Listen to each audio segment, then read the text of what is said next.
ჩვენს ქვეყანაშიც განიცდიდი ემიგრაციას, რადგან იქ უკვე აღარაფერი აღარ არის თითქმის ქართული. ძალიან რთულია უყურო ამბროსი ხელაიას ხატს, კირიონ საძაგლიშვილის ხატს, იდგე ამბიონზე და არ გაგაჩნდეს პრეტენზია იმ ყველაფრის მიმართ, რაც ხდება ქვეყანაში.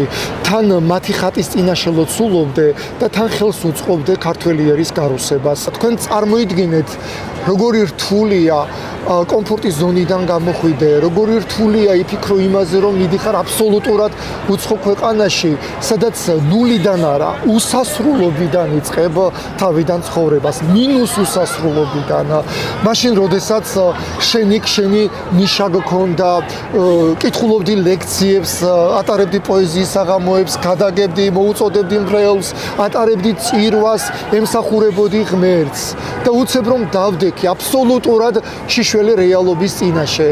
როგორ შეიძლება ამ ყველაფრის გარეშე გაძლო ქვეყანაში, სადაც შენ არავინ არ ახარ. დიახ, მე დღეს მონროში ვზივარ ტაქსიზე და ტაქსიში მიზის იესო და მე ვემსახურები ღმერთს.